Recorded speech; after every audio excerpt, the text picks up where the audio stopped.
Hello and welcome to My Existential Crisis, the podcast where we talk about all the things that make us question our entire sense of self. My name is Madison Epley. And my name is Dylan Berger. How's it going, Dylan? It's going great. How are you doing? I am doing swell. Yeah? Yeah. Tell me about it. Speak on that.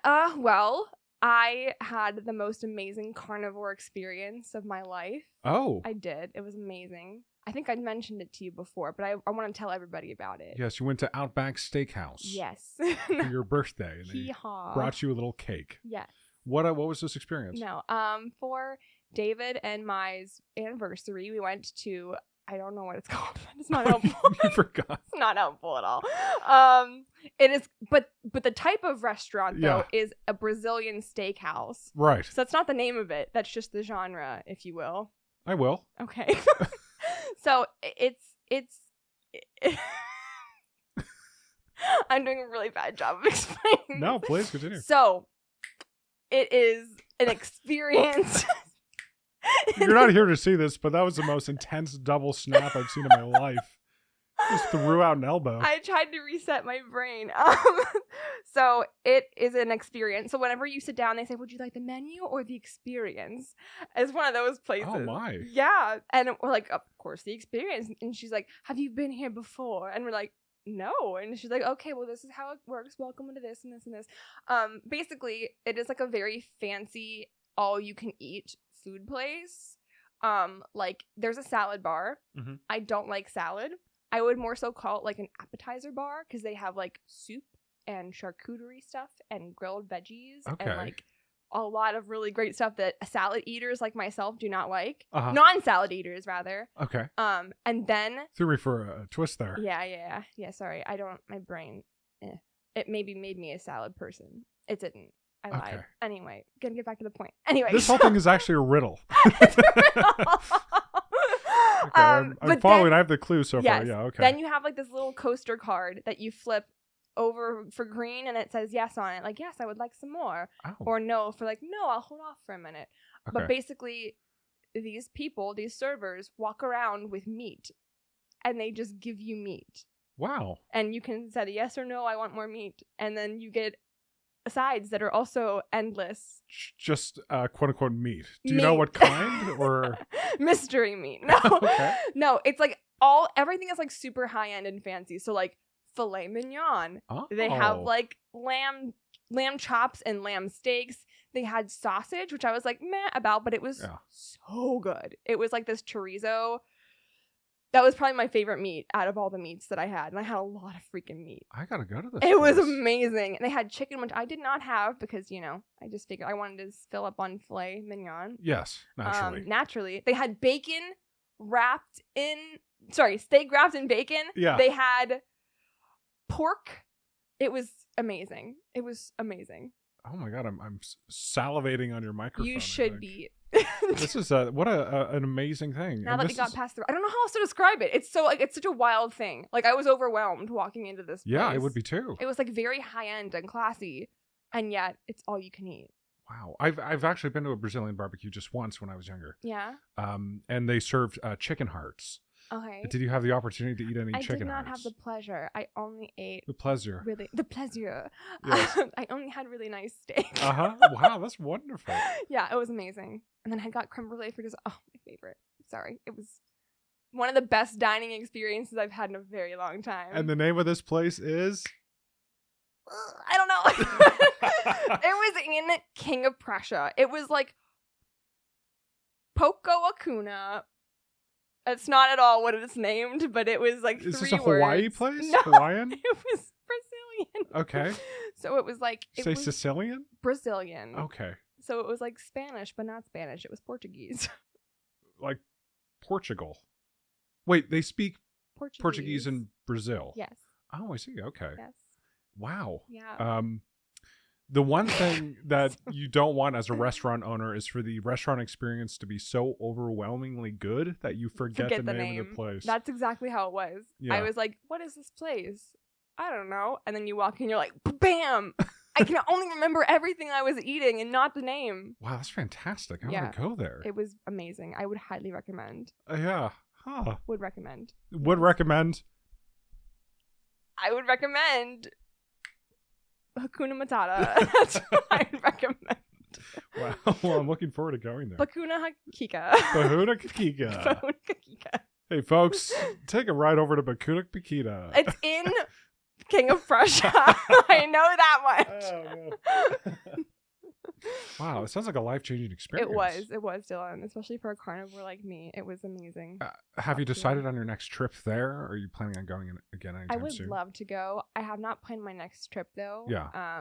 It is a little pricey. It was like, okay, that's the thing.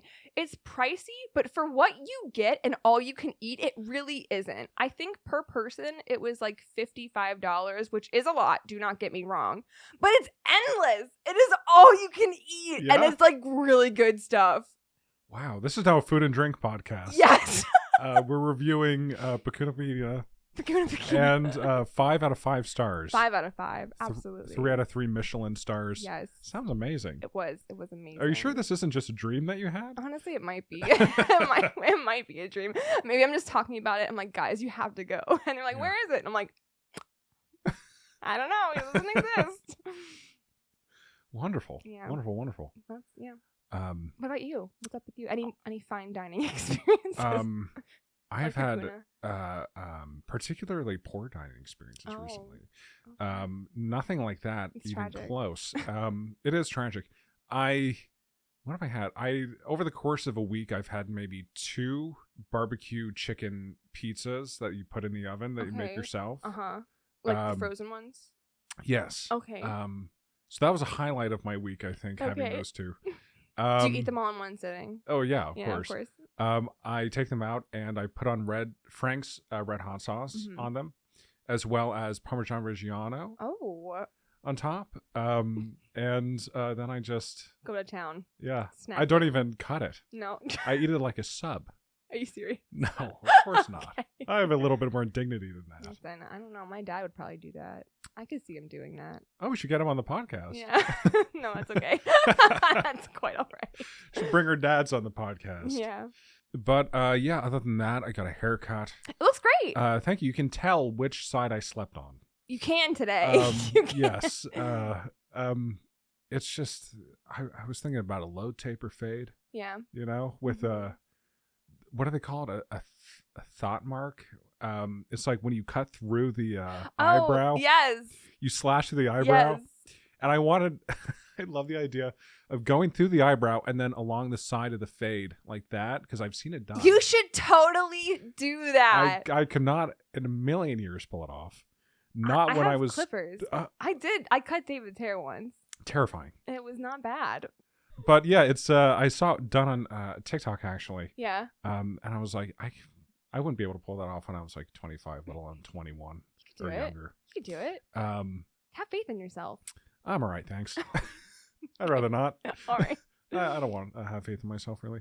But yeah, other than that, this week has been pretty standard. Okay. Last week, saw my family in Florida. That's right. How was that? It was wonderful. I saw my senile dog. Yeah. He is a 13-year-old Weimaraner. And I learned that Weimaraners typically live only 12.8 years on average. Weimaraners. How do you spell? Weimerner. Was that a song? No. It's just, they are the short hair gray pointer dogs that you see with a short tail. Yes. You know what I'm talking about? No. But I've seen a picture by your desk. Yes. So I know his face, but I don't know that type of dog. Yeah. He's been in the family for a while now. We adopted him when he was a senior dog. Oh. And you adopted him as a senior? Yes. I know he was still have him. Yeah, He's an old boy. He is very old. He's dusty as hell. Oh. He is 9. Oh He was 9 and When now you he's adopted 13, him. yeah. And it was wonderful seeing him again. He's lost his hearing. Oh. So he doesn't really, or at least I assume so, because he Yeah. doesn't respond to his name anymore. Yeah, that'd be it. But yeah, all in all, things are bright and sunny. Good. Yes. I love that. And you know what the hog said? Hog said that It's gonna get sunnier. spring's coming early. It's coming. Yeah. So usually the hog's pretty wrong. I've advocated for a long time that we should get a new hog. Yeah. But yeah. As a lover of the holiday, I would feel like you should have some of the first picks. I would think that I would like to be. They should consult me. I was gonna say at the very least, get your opinion. Yeah, bring me to the hog farm. Let me rub their little bellies, scratch their little ears, and decide which one is worthy of being called Phil. I have an in. I do. You do? I think I said my former college professor, her husband is the one who helps to announce it. Okay. Yes, her kids were helping to announce it this year. Okay. So, like they are the people. All right. It's kind of a dream. A dream? Yeah, even though Punxsutawney is famously pretty run down and scary and has a high crime rate. Does it really? Yes. I would have thought it was full of retirees. I'm not 100% sure. It sounds like a place it would be. Yeah. But hey, once a year, everyone gathers around Gobbler's Knob, and Ew. that's the name of the place. That's the name. And that's so gross. They dance all day and all night and have a great time. But we're getting off subject here. We have some very interesting topics to talk about today. We do. Absolutely. Do you want me to just hop right in? Absolutely. All right.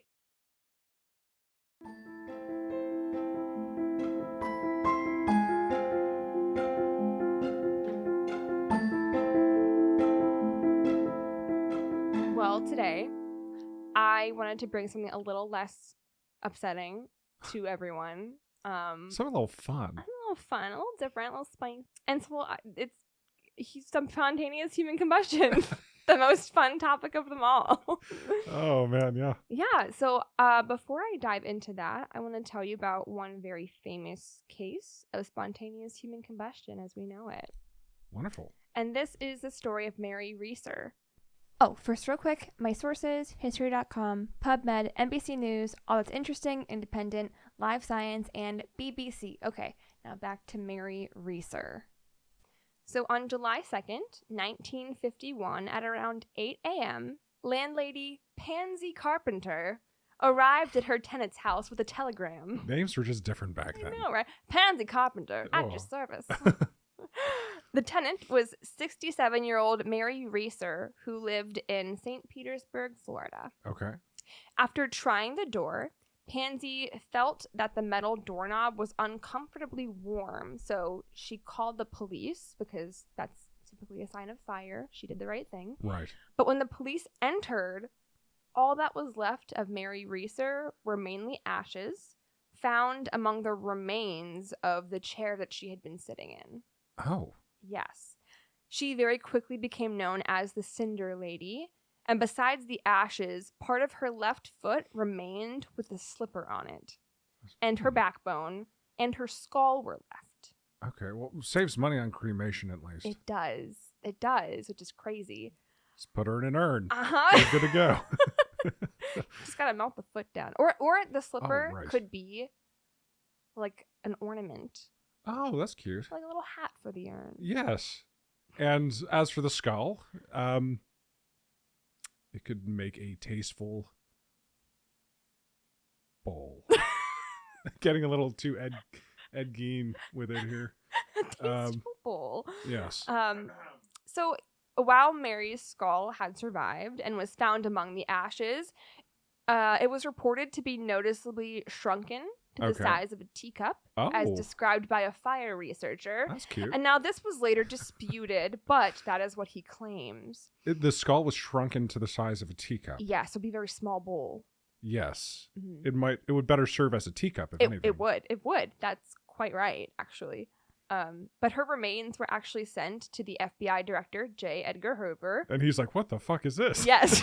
Who sent me this? What is this? It was like a love letter was sent to him along with these remains. Oh, man, just like no warning at all. No. So among her remains were glass fragments, couple small objects thought to be teeth, a section of carpet, and the surviving slipper. And they were sent with a note saying, "We request any information or theories that could explain how a human body could be so destroyed and the fire confined to such a small area and so little damage done to the structure of the building and the furniture in the room, not even scorched or damaged by smoke. they didn't know how to write sentences because that was the longest run-on sentence ever. Yeah, Like I feel out of breath just listening to out it. of breath. But the FBI did declare the wick effect as the cause. The wick effect. The wick effect, or the candle effect, but it's more commonly known as the wick effect. Okay. And I'll explain this a little bit later on. Okay. Mary was known to be a user of sleeping pills, so it was hypothesized that she may have fallen unconscious while smoking and set fire to her night clothes. And in their report, the FBI said once the body...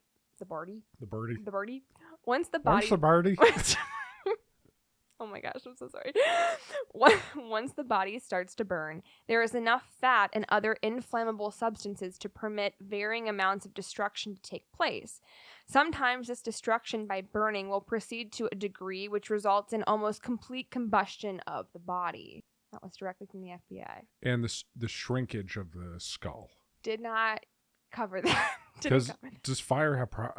I think fire can have like shrinking effect. A shrinking effect on things. It's like it'll take like the water out of things and it'll shrivel it up and it burns it up and But like a developed skull. Yeah, that's why it was so highly disputed. But that's the thing.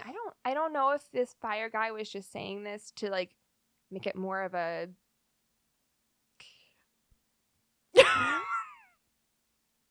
Spectacle. You can't see it right now, but Madison was waving her arms around.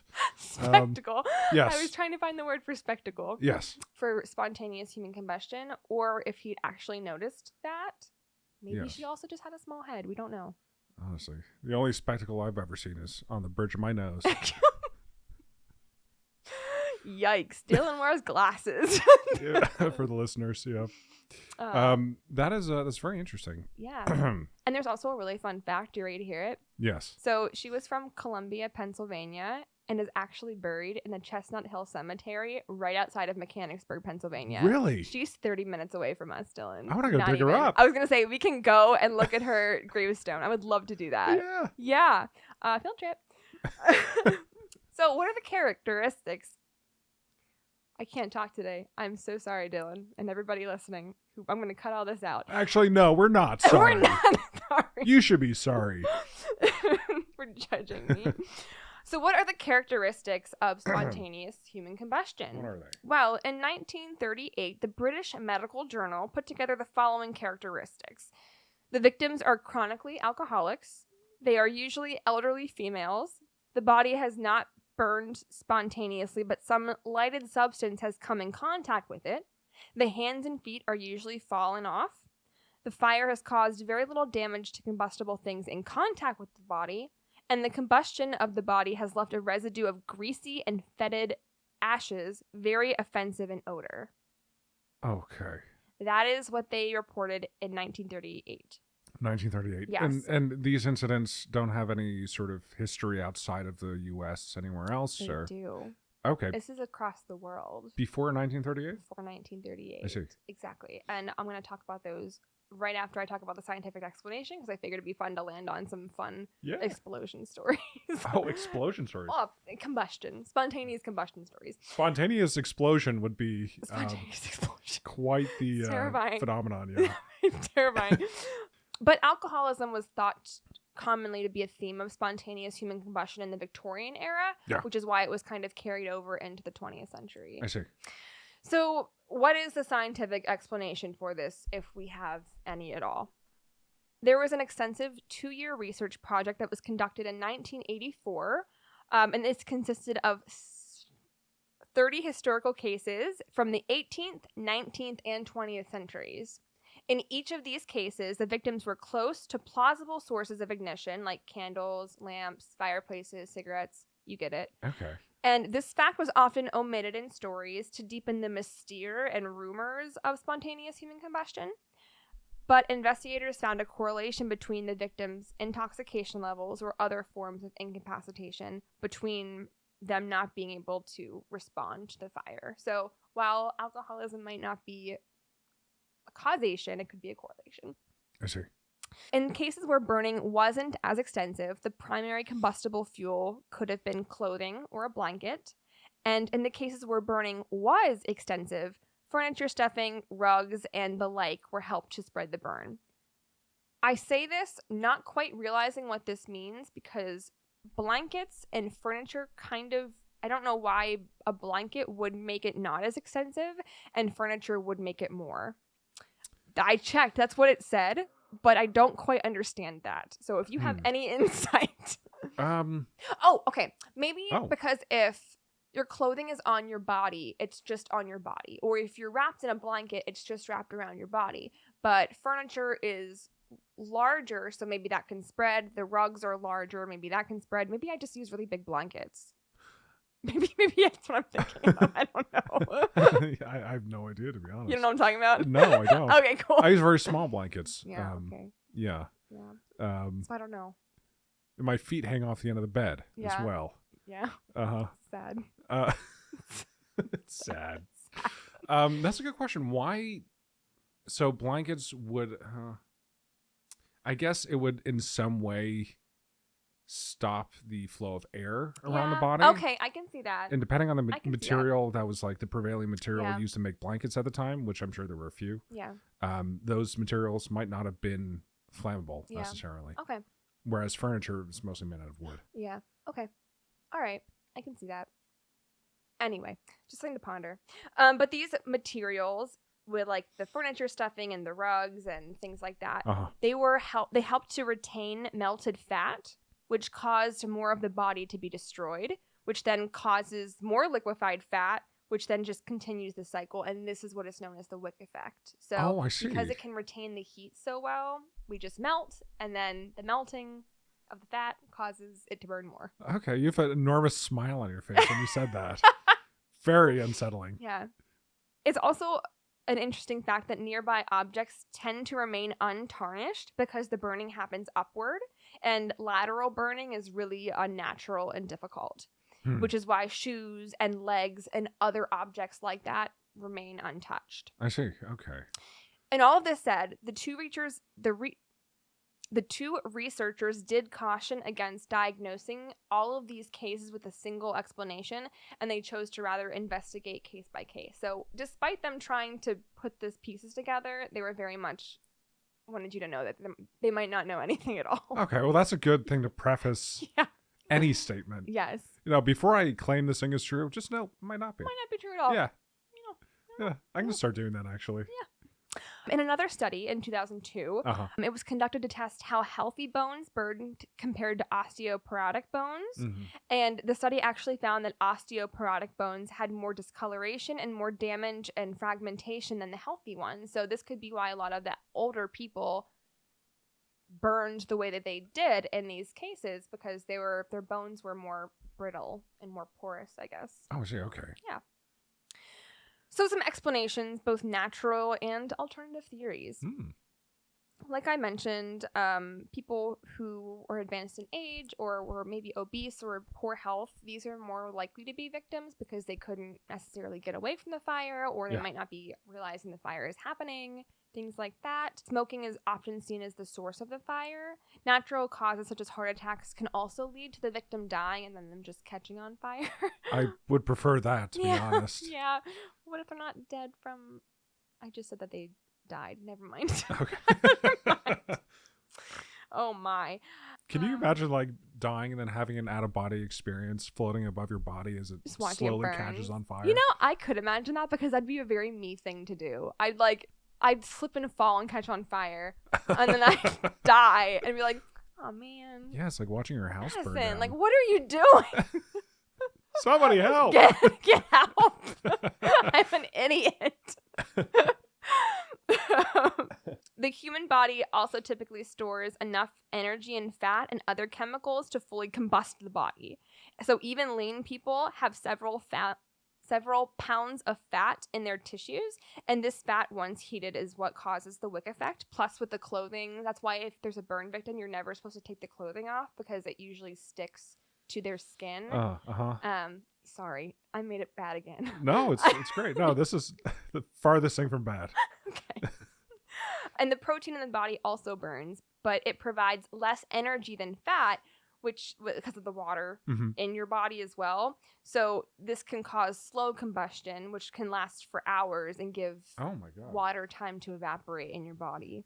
But if you're enclosed, like in a house or a room, the moisture will recondense nearby on windows, which could be why like that greasy substance is left afterwards, because it's like your body and your fat condensating against the windowsill. Oh, it's so embarrassing. Yeah, kind of. And feet don't typically burn because they have the least fat of them all. Hands also have little fat, but may burn if they're resting on your abdomen or something, which is basically why we see the things that they are in these cases of human combustion. Oh, wow. Yeah. It was considered that alcoholism could cause ketosis or a form of low-carb dieting. Both of these things could cause ketosis, which produces acetone, which is really flammable, and that could lead to spontaneous human combustion.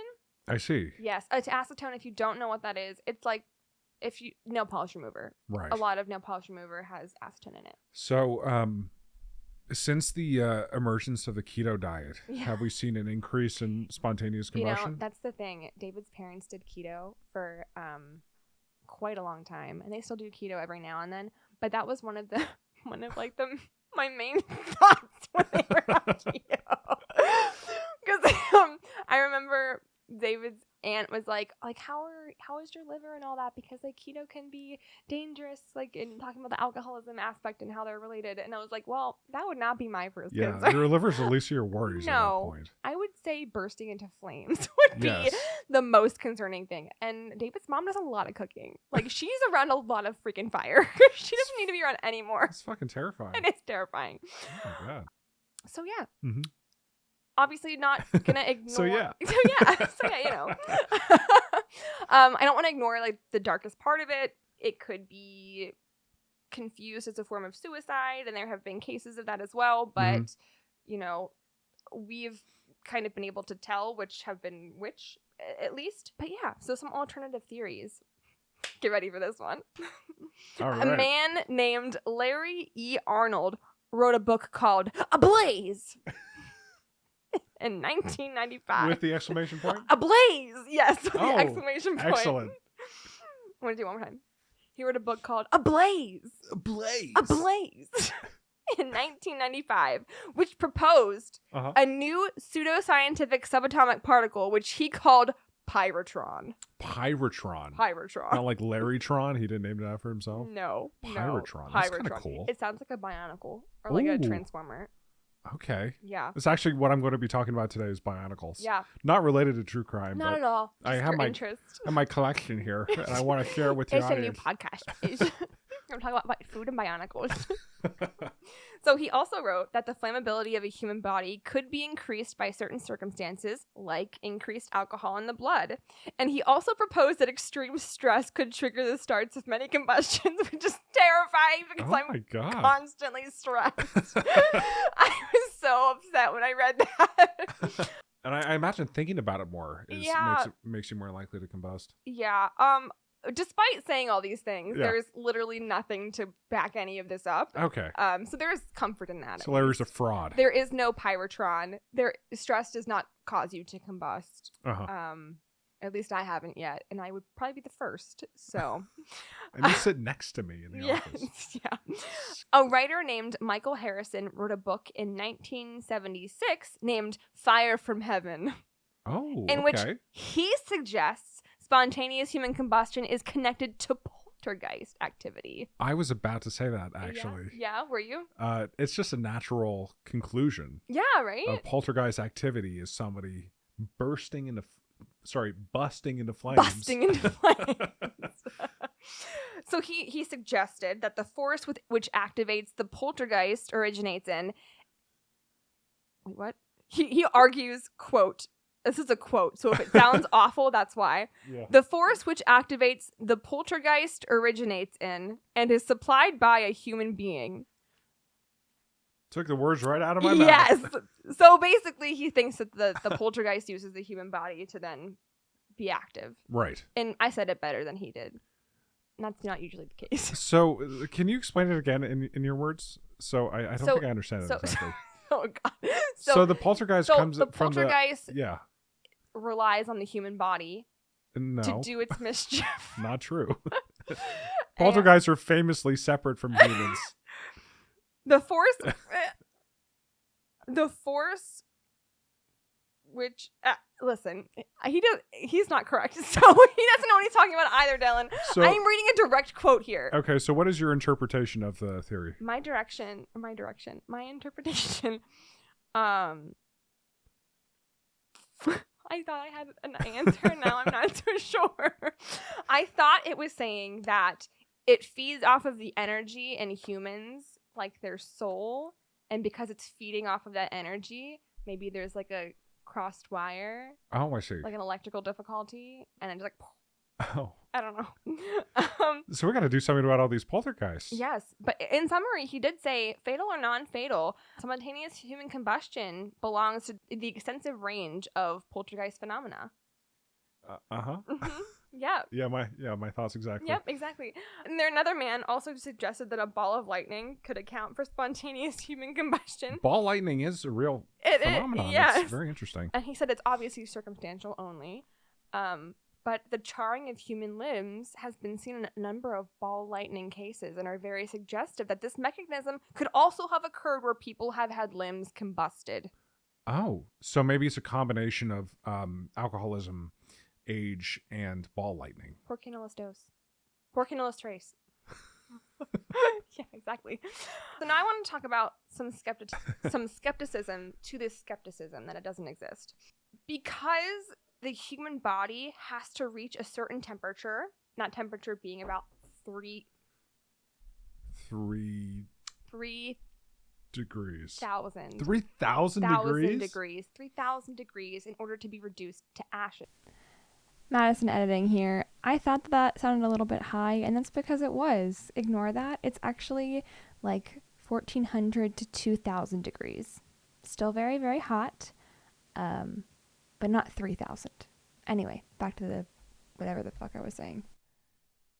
Which is why, okay, here's the thing. This is what makes me so not so sure about the whole right. It's not real thing. Yeah. Because whenever murderers try to burn the body, that is the least effective way of disposing a body because you still have remains. In order to get the fire hot enough to actually cremate a body is ridiculous. You need like an actual facility to do that, or you need to have a steel drum of some sort to retain that much heat. You can't just burn a body in the outside or in the air. Hold on, let me write this down.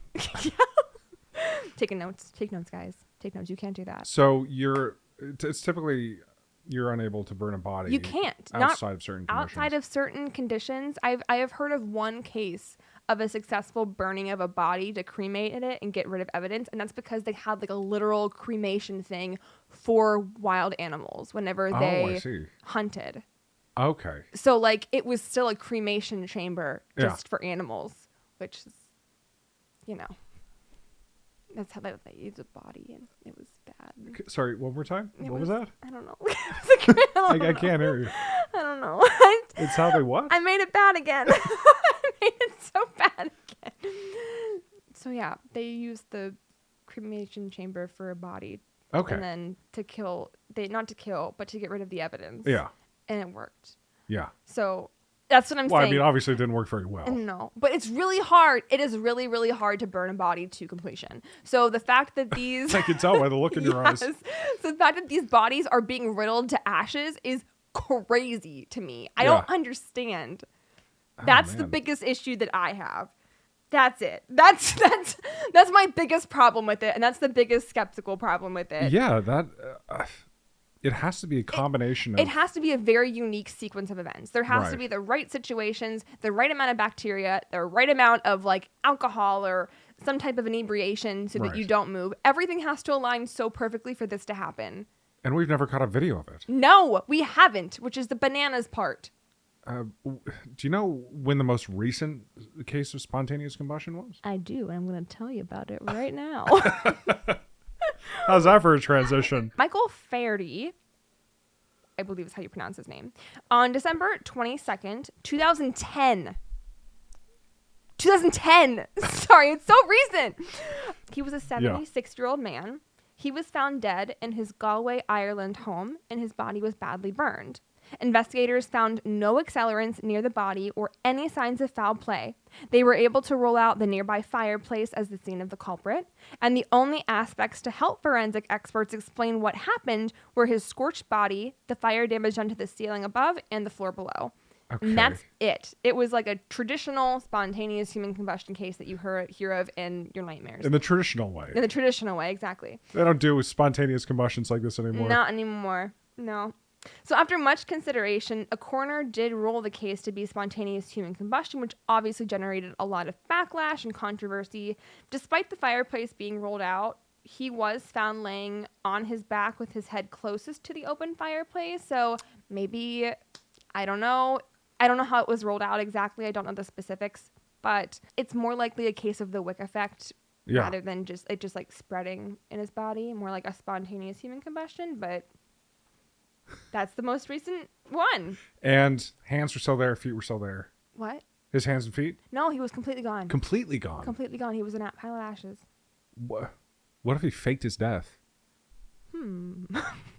I didn't consider that part. Could that be some of these cases at least? Or people who fake their death? You know what? Potentially. But there's some people who have lived. People who have lived through spontaneous human combustion? Have lived. Would you like to hear that story? Yeah. Okay, let me find it. Wow. I still can't get over the tiny skull. Yeah, right? There's another case of that too. I can get to that one as well.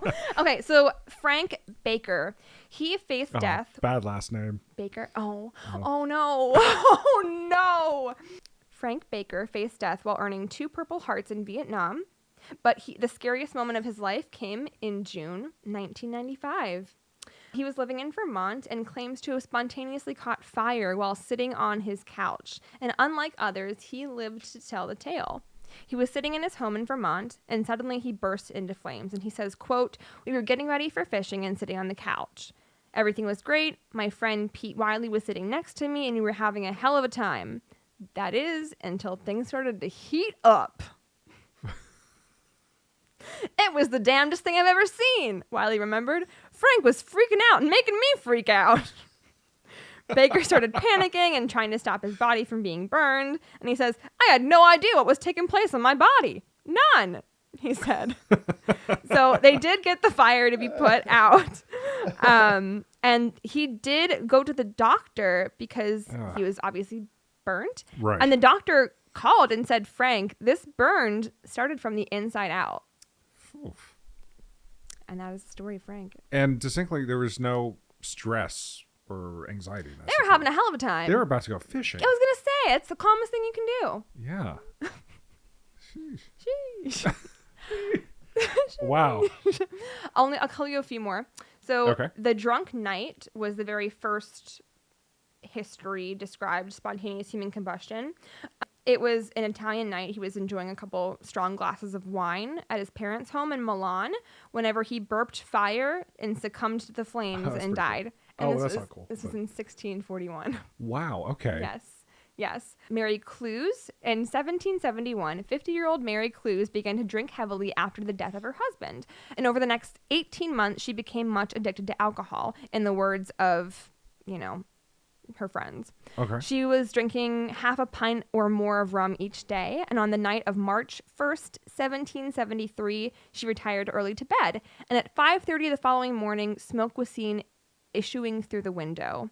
Neighbors broke down her door and rushed in, and her body, or what was left of it, was found between her bed and the fireplace, and her skin, muscles, and viscera were destroyed, wrote a witness. The bones of the cranium, breast, spine, and upper extremities were calcinated and covered with a whitish efflorescence. Only one leg and one thigh remained intact. Was she okay? She made a full recovery. Yeah, she's just a little shaken up. She made a full recovery. You know what? I had like 3 other ones, but that's enough. That's the more you want to hear. Those were absolutely fascinating. Yeah, basically the other ones are just like the same type of instances. But yeah, that's spontaneous human combustion, Dylan. What do you think? Madison, that was absolutely a wild ride. Yeah? Did not expect half of that. Yeah? I knew very little about spontaneous human combustion. Oh, okay. I didn't know about the skull shrinking incident. Yes. I was unaware that somebody actually survived it. Yes. I think it's curious that even like in today's time, even back in 2010 and before that, even we don't have any video of it. No, that's the crazy thing. There's no video of it. There's eyewitness, but we don't know, how accurate that is. At the same time, if my friend or family member started bursting into flames, my first reaction, my first impulse would not be to take out my camera and start filming. That's true. That's true, right? Your first instinct would be to hopefully put it out. Yeah, but there are cameras in assisted living facilities. Yeah. Places like maybe where one old day we people can are. catch it. Are they allowed alcohol in assisted living facilities? I think it's encouraged. I would hope so. Yeah. Like they're still humans and adults. They deserve a drink more than anybody. Yeah. In fact, I think I'm going to go to an assisted living facility and bring a handle of vodka. Yeah. And my camera and see if anyone catches on fire. Oh man, what a wild ride. Thank you for that, Madison. You're welcome. So, are you at all anxious about it happening to, I mean, everyone thinks that any phenomenon is going to happen to themselves. I'm always constantly anxious, Dylan. Like I said, if stress were the cause of it, I think I would have burst into flames a long time ago. The other day I looked over and there was smoke rising from your head. Oh, really? So I don't mean to scare you. You didn't like try to put it out. You just like watched it and you're like, huh. No, I was like, yeah, she's probably working really hard. Fine. It's fine. Don't worry about it. How kind of you.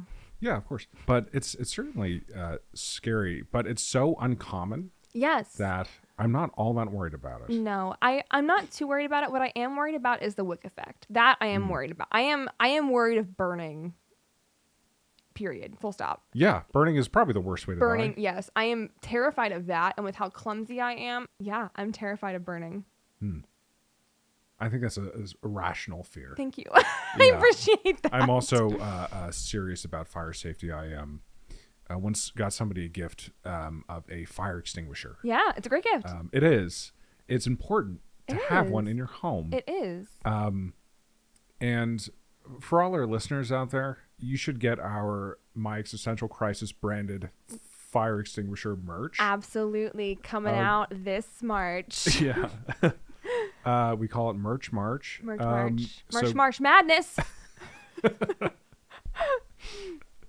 Yeah, but that is what a great story. Thank you for sharing that. You're welcome. You're welcome.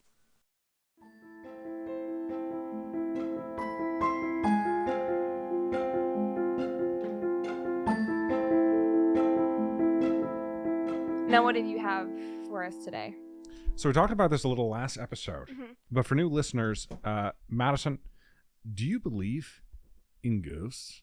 I would like to believe in ghosts. I think I believe in ghosts. You would like to believe. I feel like I need to see more. More? Yes. In a previous episode, my friend Jared was co-hosting with me, and he was showing me some pictures from his time and like the light spirit things that he saw in his pictures, and it was really, really cool. They're on social media if you would like to take a look. And I recalled that I went to New Orleans and I took a picture in the cemeteries that were supposed to be really haunted, and the very first picture I took was completely white. It's completely white, and the picture after that was fine. It was just this first picture. Up close ghost. Yeah, something like that. So Okay. That made me a little but I just want to see more. I need more. Okay, gotcha. What about you? I do believe in ghosts. Yeah. And many people believe in ghosts. They're one of the most popular and publicized paranormal phenomenon. In a 2021 poll of 1,000 adults in America, 41% said they believe in ghosts. As many as 20% of those surveyed claimed they had a personal experience with a ghost. Oh, wow. I know that I had a personal experience with a ghost, actually. Really? Yes, beyond my haunted apartment, which I realize now was, I think, just Janie in my bathtub. Janie being my cat. But back when I lived in State College, okay, my friend Brad and I, which Brad is a great State College student name. I was going to say, it is. We were walking down a side street. It was raining in a really strange way, almost sideways. Okay. And up ahead, I saw someone carrying bags of groceries. Okay. I was about to mention it to my friend, but as I went to speak, the person sunk into the ground and disappeared out of sight. You can't see, but my jaw dropped. Yeah. True story. That's amazing. I want to see. That's what I want to see. I want to see something like that. Yeah. Middle of the day, too. That's very strange. Definitely spooky stuff. Ghostly ghouls.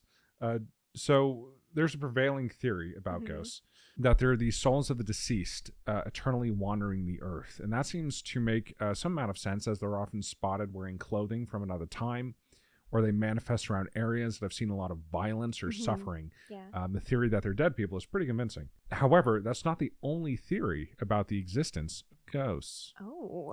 And today I'd like to talk about 5 alternative explanations for the existence of ghosts. Ghosts. To understand the first theory, we have to understand the concept of infrasound. Okay. It's essentially the low frequency sound wherein the rate of vibration is unable to be perceived. We're unable to detect it through just our ears. The frequencies are too deep.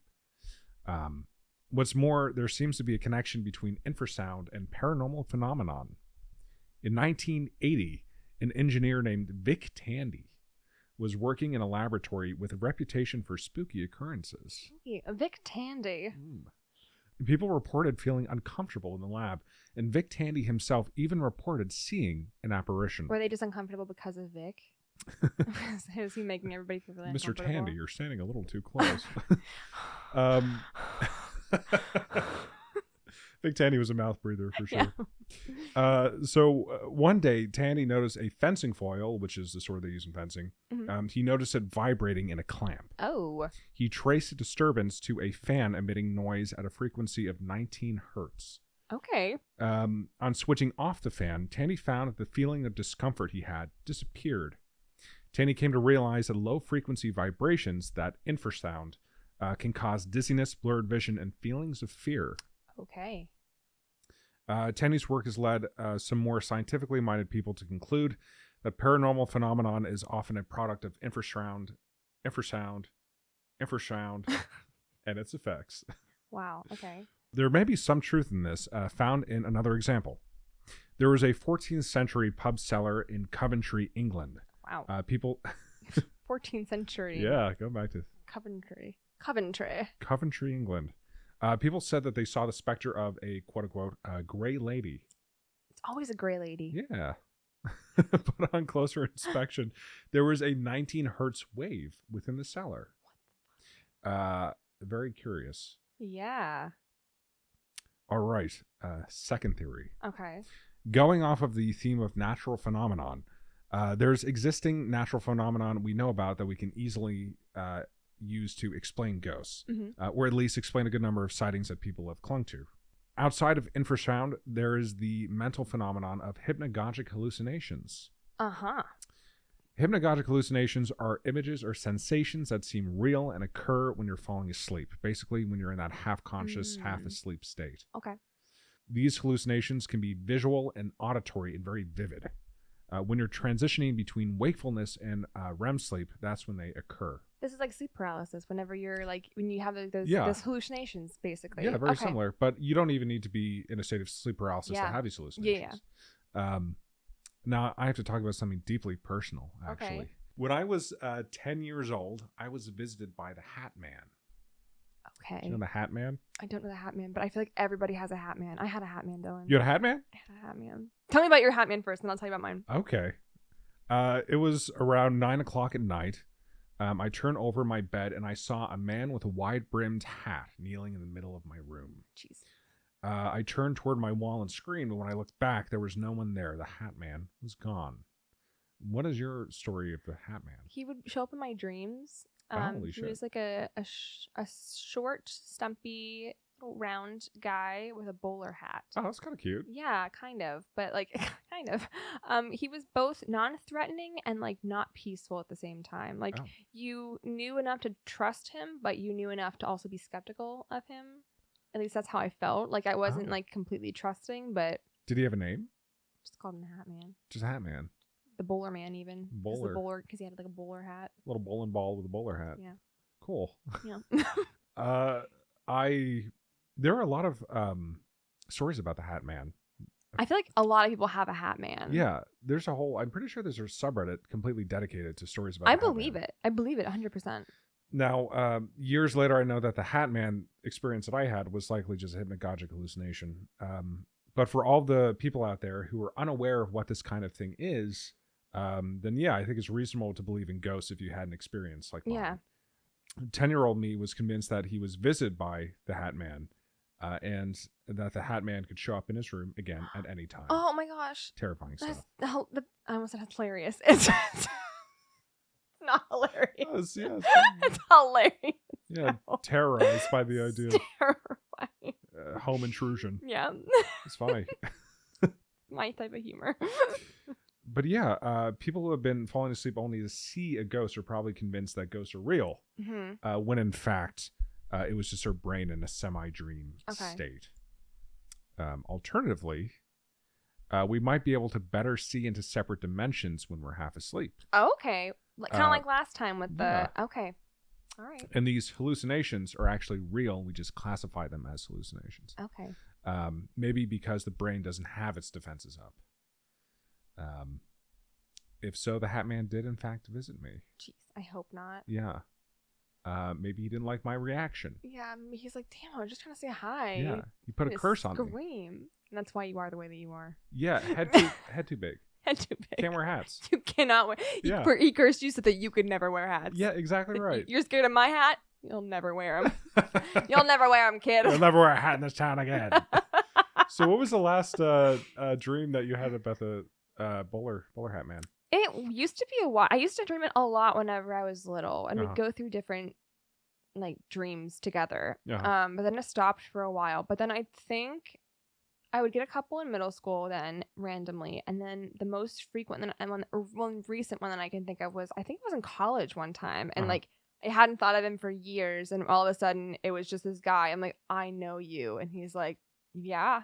Yes. And then we just did what we used to do. It was crazy. Like, it had been years. Wow. Yeah. Oh, that's very frightening. Yeah, I don't like it. I don't talk about it much. Yeah, recurring dreams, I think, are somewhat common. But... It's terrifying for me because I don't remember. Like, if I were to just...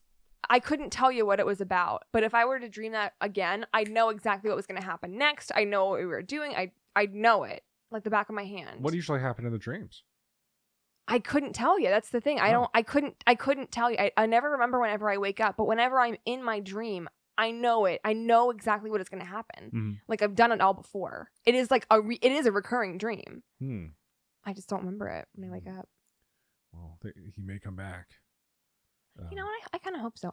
Every time he comes back, I want to try to remember. Like, whenever I was in college and he came back, I was like, I'm going to remember this. I'm going to remember this. Well, he's not menacing. Like you no. He's like chill enough that I can trust him, yeah, but I have my guard up enough that I'm like, okay. You know. Gotcha. We're not besties. We're acquaintances. Okay. Should invite him on the podcast. Yeah. So during the last episode, we discussed the phenomenon of astral projection. Yes, we did. The next theory, which is a very cool thing. It's basically the practice by which someone separates their astral body from their physical form to travel the astral plane. Did you try it again? I have been trying. A few nights ago, last week actually, I got to a point where I just been completely still for like half an hour, maybe 45 minutes. And I felt my body being very relaxed. Yeah. But nothing was really happening. No vibrations. Okay. Unable to separate my soul from my body. Maybe if you play the Beach Boys' Good Vibrations. I was thinking of that exact same song. Yeah. So while in their astral body, these people can teleport from place to place, fly, walk, move through walls. They're essentially free to move as they wish.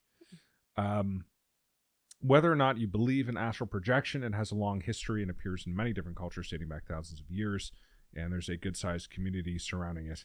And there's reason to believe that the ghosts we experience are, in fact, the astral bodies of travelers experiencing an out-of-body experience. Okay. Typically, we're unable to see astral bodies, but who's to say whether or not we're able to glimpse them under certain conditions? Just a shadow of a person, basically a form without a face. Instead of a deceased relative, it could be your very alive neighbor peeping on you from the astral plane. I don't like that. A dream peeper. A dream peeper. Yeah. No. Get him away. As far as I know, there aren't any laws in the astral plane. Probably not. What's more, astral travelers have reported seeing deceased spirits roaming the astral plane, which lends further credence to the idea that the astral plane is the dimension of the dead, or at least one of them. Naturally, if ghosts traveling through the astral plane can be seen, however briefly, stands to reason that the other astral travelers can be seen as well. I'll leave it there, but if you want to learn more about astral projection, check out episode 30. Yes, do that. Now, this next theory is particularly weird. Okay. I like it a lot. You're familiar with the theory of parallel universes? Yes. Basically, for the listeners, it's the idea that many universes exist parallel to each other. These universes can be a marginally different universe or very different, and some suggest that these universes appear or emerge when someone makes a decision, with each universe being the outcome of those decisions. Wow. Okay. This leads to a near infinite number of parallel universes. With that in mind, some people speculate that the energy of people from parallel universes can cross into ours through slips in the fabric of space-time. I hate that. I both love and hate that so much. Why do you hate that, exactly? It makes me uncomfortable. The idea of, like, if you are just joining for the first time, which I don't know why, time makes me very anxious. Yeah. So the idea that it could split or tear or ripple is just, like, beyond my brain's comprehension. Have you ever heard the theory that one day time is just going to run out? Yes! And then everyone's just going to be frozen forever? Pretty scary, right? It is terrifying. Thank you for bringing that up. Yeah, sure. Appreciate it. Of course. Anytime. Or should I not say anytime? No! So the quote-unquote ghosts that we see are actually people from parallel universes appearing, however briefly, in our own universe in a ghostly spectral way. That's really cool, though. It's interesting to think that we ourselves are ghosts in other people's universes as well, just as they're ghosts in our own. Now, there's another tangentially related theory, and both of these were provided by Quora user Titch. So just wanted to give Titch some credit. Cool. Thank you, Titch. But they also talked about the block universe theory, which is somewhat similar. Okay. That theory, and you'll hate this one. That theory posits that the past, present, and future all exist at the same time in different layered dimensions. I'm uncomfortable. Yeah, from time to time, quite literally from time to time, energy can cross the threshold of these layered dimensions and appear in our own. I can't even wrap my brain around that concept. Yeah. It's big brain stuff. It makes sense, though, given the number of Victorian-era ghosts that seem so commonplace. Right? Oh, that's true, though. My only rebuttal to this would be the absence of, like, Neanderthal ghosts. Yeah. Or ghosts that look like they're from the future. That's true. So make of that what you will. Maybe aliens are the ghosts of the future.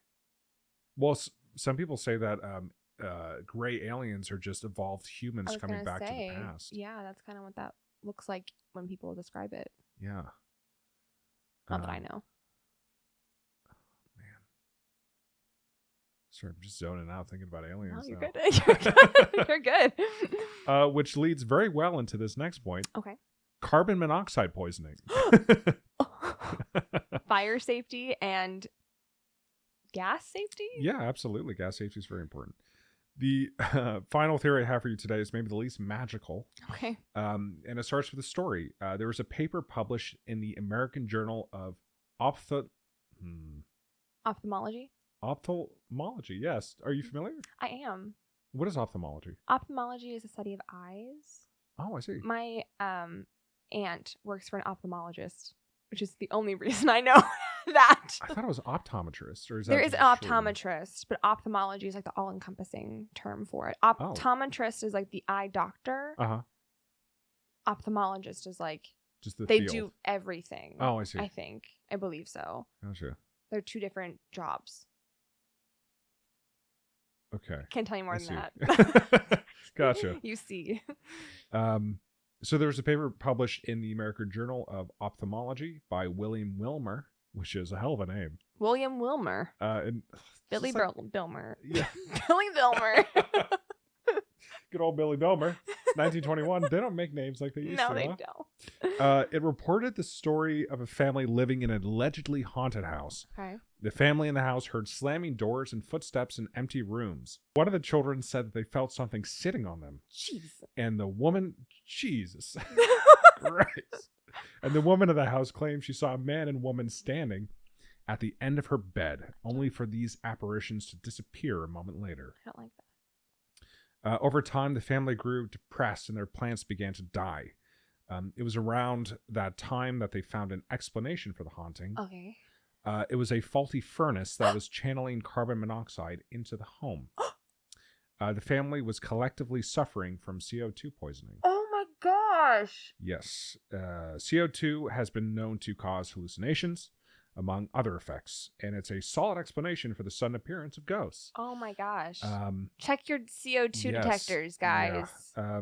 If you've noticed the onset of symptoms like nausea, weakness, and confusion, and you start to see spirits in your home, you should get a carbon monoxide detector and confirm that you aren't being poisoned. Damn. Although, I wonder as well if being closer to death through carbon monoxide poisoning brings you closer to the spirit realm. Great point. That is a great point. Yeah. It's like we talked about last week whenever people who die and they say that they saw a bright light, and that's what like astral projection is like described as, like that warm feeling, like that's those vivid colors and light and all of that. Damn. It's a great point. It looks like ghosts can be a number of things. Yeah. Carbon monoxide poisoning, parallel universes, astral projection, peepers, hypnagogic hallucinations, or infrasound. There are many alternative explanations. I personally believe in the astral projection / astral plane theory myself, but I can see some people leaning more toward scientific theories. Yeah. So where do you lean? I like both as an example. I like both as explanations for certain things, and I like others for others, because I think you know what? I will hard claim I do believe in ghosts. I just want more. I just want to see more myself. But I do believe that they're a thing. I lost my train of thought. Don't know. What was the question that you asked me? Where you lean in terms of what specific theory or that's what I was gonna explanation say. for ghosts? I very much ascribe to the idea that like energy is so powerful, and like if you give something energy, it can like manifest and like become more energetic. And sometimes that's what I think that ghosts are when it comes to like house things. Like, maybe you don't see anything, but you hear things or something. But that I don't know. I like both. I like both these theories. Yeah, I think a lot of these theories have a lot of weight. Mm-hmm. I really like the astral projection, astral plane theory. Yeah, as well. I would think maybe like half of all ghost sightings are caused by natural phenomena. Yes, probably infrasound or hypnagogic hallucinations. That is or CO2. Infrasound was the one that blew my mind. Yeah, I have never heard of that before. It could just be a vibrating pipe in the wall, causing your brain to get confused. I love that idea. I don't know why. I love that idea. I love the idea of a sound making your brain go crazy. Yeah, and it makes doubly more sense because a lot of older places that have that are allegedly haunted are probably also housing, whether it's vibrating pipes or fans or something that's causing that 19 hertz wave. Mm-hmm. But it's very interesting stuff. The sources are University of South Carolina, How Stuff Works, The Guardian, Quora, and Listverse. I forgot to list my sources. It's not too late. I will add that into whenever I edit it, because I don't want to do it now and open my laptop back up and then move. It's fine. I'll do it later. But yeah, thank you so much, Dylan. I love that. That was fascinating. Thank you. The internal, spontaneous, sometimes internal combustion. Sometimes. Was also very fascinating. Yeah, thank you.